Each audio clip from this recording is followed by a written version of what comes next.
Listen, child, some of this just makes my stomach hurt. Like I told y'all before, I can't see myself dating somebody as old as my daddy or older. And I'm grown.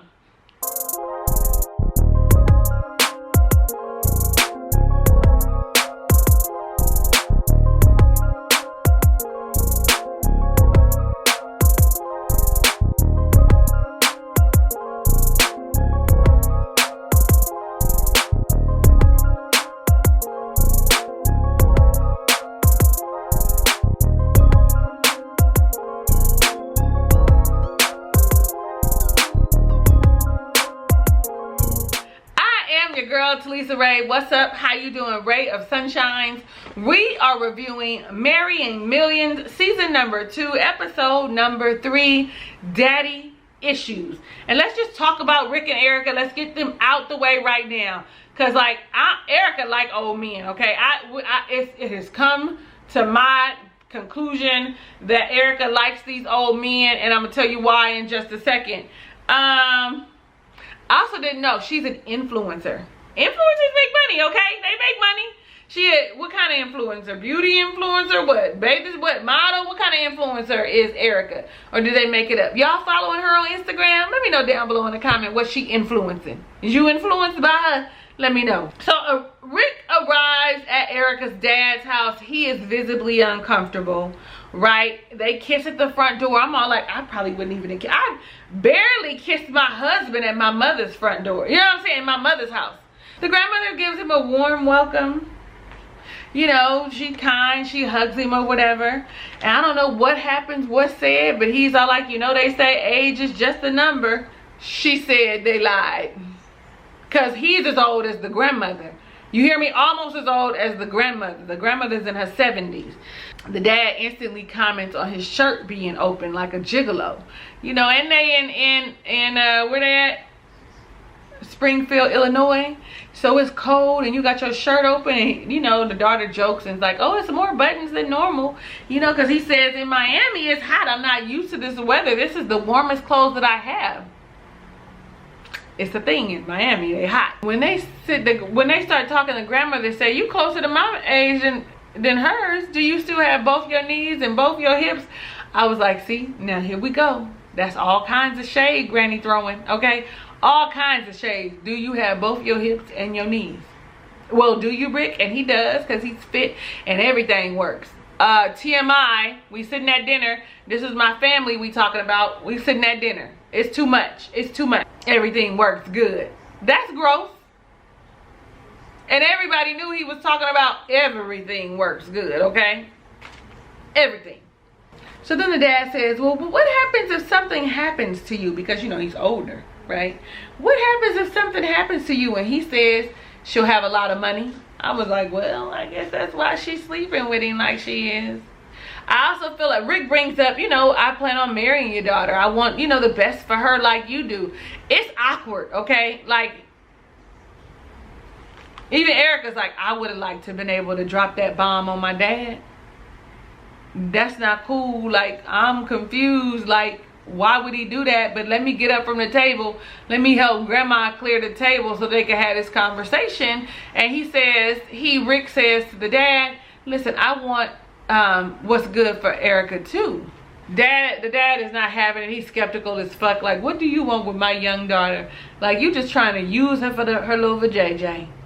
Well, and it makes him feel young. Like, he thinks he's young. It makes him feel young. Makes him feel like he's the man because he's got this young 20-something-year-old woman on his arm. Barely a woman on his arms. Well, they later go on and go for some drinks, okay? And they meet her friend there. But before Taylor gets there, you know, they kissing and stuff, and the people at the bar is staring because there's some actual shock value.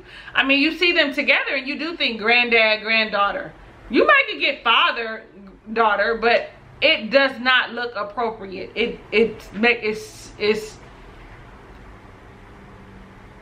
doesn't sit well in my stomach. I don't care how grown you are. right? You've had so much more life experience than her that it now does seem like you're taking advantage of her. I don't care how smart she is. I don't care how mature she is. Your life experiences trump hers. Y'all, let me know what you think about that down below in the comments. Her friend is very supportive, though. You know, she thinks it's old, right? She thinks that Rick is too old. Like 68, that's too old. Because she's always like older men. And when you see them on that damn photo for Halloween, you see that the men in the picture are older. She likes older men.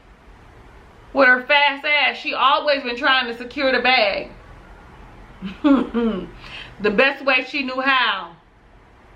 Erica brings up she had a conversation with her grandmother after he had left, or while they were in the kitchen while they were washing dishes or something. And she said, well, your grandfather died at 73, but before that he was sick a very, very long time. What is the plan? Honey, the grandmother set reality in, like, what is your plan at 20-something years old? But it's man that's old that is likely to croak. Maybe he'll just die in his sleep and you won't have to deal with any of the sicknesses and illnesses. I don't know what y'all think. Because then she goes on to talk to him about it and says, like, listen, we need to put a plan in place for just in case. He does kind of brush her off, kind of ignore her a little bit. He thinks he's going to live forever. Forever young. I want to be forever young. Yeah, no, Rick, you're already 68. And like I said, being with her makes him feel young. Okay, so let's talk Noni and Reese. Now, I like Noni and Reese. I like Noni and Reese because Reese gives zero fucks about her money or her friends or her socialite status and all that. He is not hobnobbing. He is constantly himself a skater bum, okay? He cares none about anything that she has, which is admirable, but he does need to level up just a little bit. So, you know, she's like, I'm gonna host wine and cheese at my house. Like, he's all like, I don't eat no wine and cheese. As soon as he gets there, he goes for a beer. You know, because she wants him to meet her friend. However, I'm gonna give Noni credit. She recognizes that they do come from two different worlds and that they are different. But he makes her happy. So that's all that matters to her. Reese arrives a little late in his like grunge skater kind of look, you know, disheveled looking hair and stuff. Like he needs to comb it and he needs to brush his, like does it smell? Like that's how it looks. Like, did you wash them clothes? Like that's how I feel about the way he looks. But he's handsome for a white boy. He lets them know that he stays in a skate house, that he rents a room in a skate house, and that the first time he spent the night at Noni's house, that it was nice to have a bathtub and a clean bed. Y'all saw what his room looked like. Noni went on to tell her friends that she has spent the night there, that it's not her favorite, but she has spent the night there, like in the dirty sheets with bed bugs probably. Noni, listen, Noni, that's above you. Noni, no, I'm sorry, that's below you. But I guess that's what love do, make you kind of foolish. Like, cause I ain't sleeping in there. Y'all seen the place? It wasn't even a full room. It wasn't even clean. Like, at least clean it. I really feel like he shared too much, especially when he started talking about he was happy to have a room, to rent a room because he was homeless. Like, he was homeless and living out of his truck, and so he was just happy to have this place at the skater house. And I really think that hurt him more than helped him. He just shared too much, you know. But again, he doesn't care one way or the other about what people think about him and who he is. Honey, the most snooty, snobby friends got to looking and looking down at him and whatnot, and go into the kitchen, honey, and feel like that he's after Noni's money. He don't want Noni's money. At this point, I think Noni would give him stuff if he asked. I really do. She really loves him. I think at this point she would do whatever she could to upgrade him.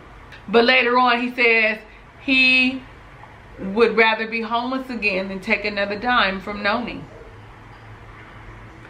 That shows character to me. Well, the girlfriends tell her in the kitchen that they don't think that he's right for her. And you know, Noni feels like as a good friend you would just be happy for me. Do y'all think so? Do you think that as a friend you are responsible to tell your friend when you are don't like the way a relationship looks or how it goes? Like in this instance, like Noni, he's not good enough for you. He's a bum. You deserve better. Do you think as a friend that is your responsibility, or should you just be happy and let things flow as they are? If she happy, you happy. Y'all let me know down below in the comments. I do think that it is our responsibility to share if we really see someone is causing hurt, harm, or danger, and they're not seeing it because of rose-colored glasses. But if she's happy, let her be happy. If she's not being foolish. You know what I'm saying? That's just my opinion, but y'all tell me yours down below in the comments. So Reese goes and visits her at work, and they talk about how awkward things were at the party. And she talks about how she would have preferred him not to share that he was homeless, that he overshared. And you know, like, listen, he like, pretty much, this is who I am. Take me as I am. Ain't nobody gonna tell me what to say or what to do. Like, it's our relationship.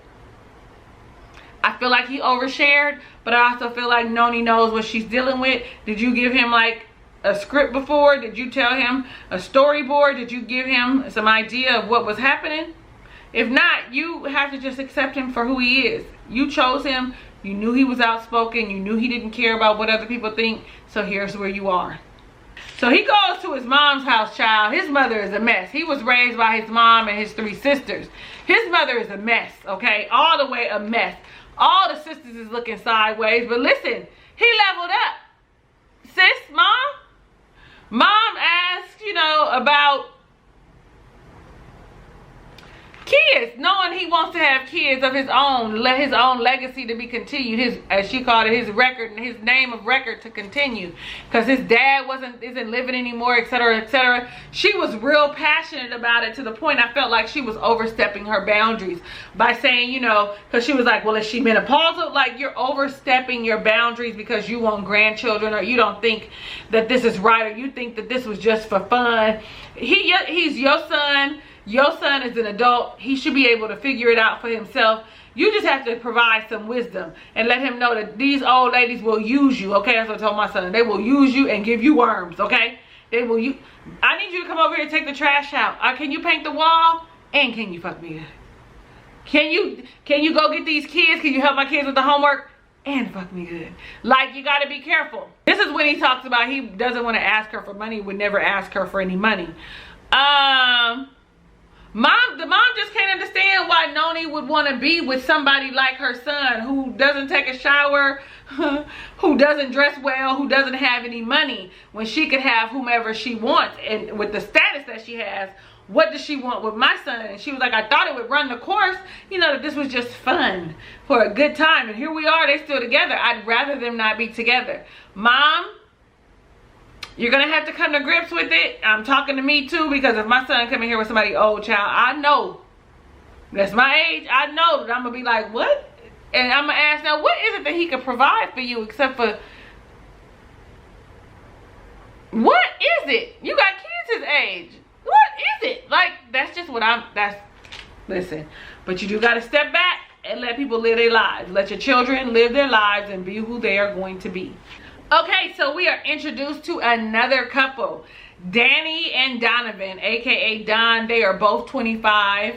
She is originally from Juarez, Mexico. If y'all know anything about Queen of the South, that's where she says she's from, okay? She came to America with her family when she was 7 years old. He is her boss and her boyfriend, old Donovan, okay? His net worth is $10 to $15 million.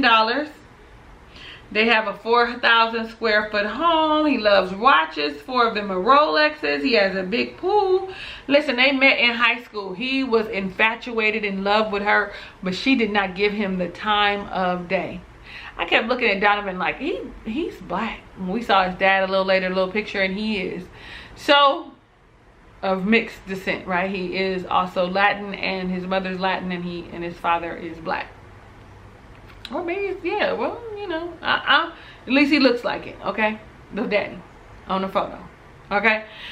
She didn't give him the time of day. He would reach out to her while she was in college. She wouldn't give him the time of day. When she graduated and came back home, he reached out to her through her DMs, and she was like, okay. Soon as she found out what he did, these are her words, not mine. Soon as she found out what he did, she was all in. all in. Like, where do I sign up? It's all about the Benjamins, baby. Honey, he tells us, it's something I wouldn't share, that, you know, he spends all his money on her. That she has maxed out his credit card several times, that she is very materialistic. Like, all of that says to me that she wants you for your money and what you are able to do for her. She's trying to secure her future with you. They've been together for 8 years. Since that day, you know, 8 years they've been together. They ain't married yet. She wants to get married, but he's scared. What he said to us in the confessional was that he wasn't sure if she loved him, and if it was just his money. Would she be with him if they were broke? It's a good question. It's a question that everybody should have when they had that kind of money, especially if she wasn't there from the bottom. Now we hear. So Don wants to talk to his mother, like, you know, confidant, knows him better than anybody. She was a single mother, like, listen, understands him. So she comes over. Danny's not home. Danny's out with her sisters or whatever. And he wants to talk about this whole marriage thing. Now, I don't think that he was all the way honest with his mother. He should have told his mother, I'm not sure if she loves me for my money or if it's genuinely me. Because he says, you know, Danny wants to get married. She's talking about getting married. And she asked him, are you ready? Do you want to be married? His answer was no. That he doesn't really want to get married because it's just a piece of paper. But he wants kids. And so if he wants kids and she wants to be married, it has to be a trade-off. Nobody is happy when something's forced upon them. Nobody ever. People get resentful. You know, because he's all like, if things go south, then what? If things go south, what do I do? The mother lets him know, if things go south and you have children, you still have a big issue. So either way, you got a decision you need to make. You need to think long and hard about what you want to do about your girlfriend that lives with you, and that you give her everything that she wants already. What kind of car did she say she had? Did she say she had a Lamborghini? We know she ain't paid for it. The bottom line, though, is that he loves her. Sounds like he loved her since the day he met her. And he doesn't want to lose her. So when she gives him that ultimatum, baby, let me tell you how he probably gonna give her that ring. Don't do nothing when you unsure. If you feel like in your gut that she doing it for money, then she probably doing it for money. Y'all, let me know what you think about the newest couple added to this season that we just met, Danni and Donovan. I think Donovan, it's been 8 years.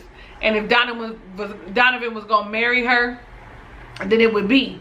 See, here in California, you got the common law marriage. So 1 more year and she would be entitled to what he has. At least this way he can get a prenup, but she probably gonna talk him out all of that too.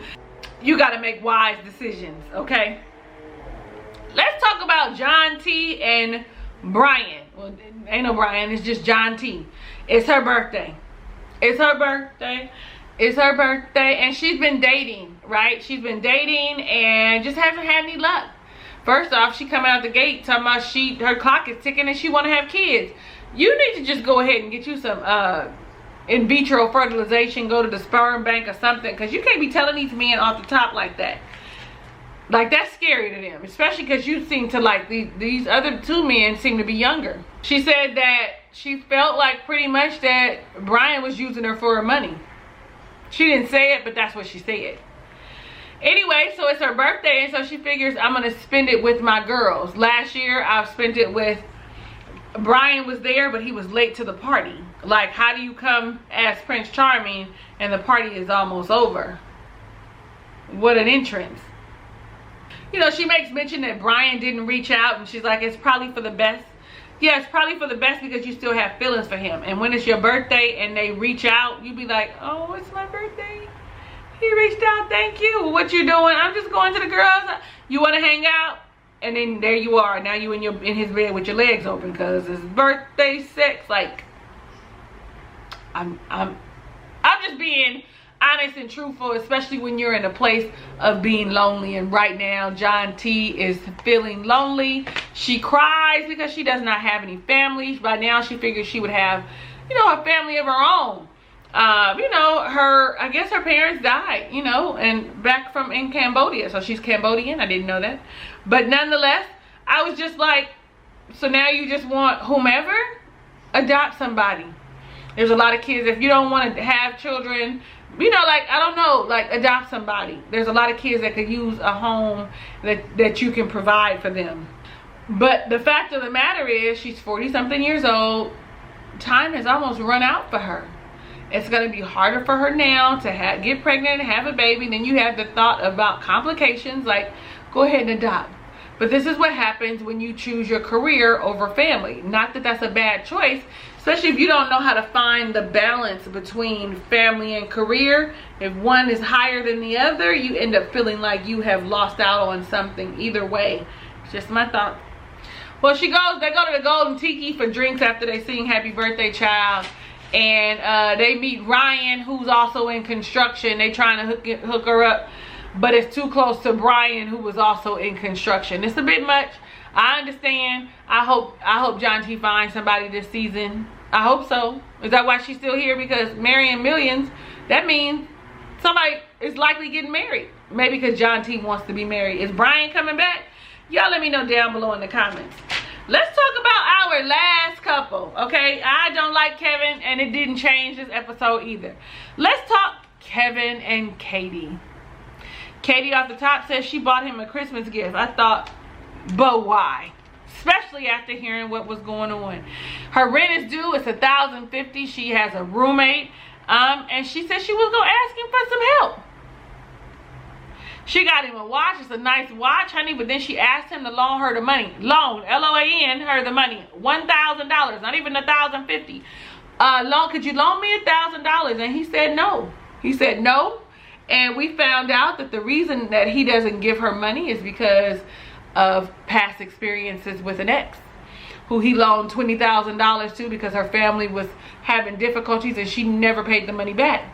Yeah, because you full of shit. You was never helping. You was never kind, or you weren't really concerned for her. Now, you listen. He got every right to be scorned from not getting that money back from the ex-girlfriend skipping out on him. You know what I'm saying? He does. But you have to treat people on their own merit. But what he said was, when that happened, he swore to himself. He promised himself that he would never loan or give or help any of his family members or friends or girlfriends ever. Ever?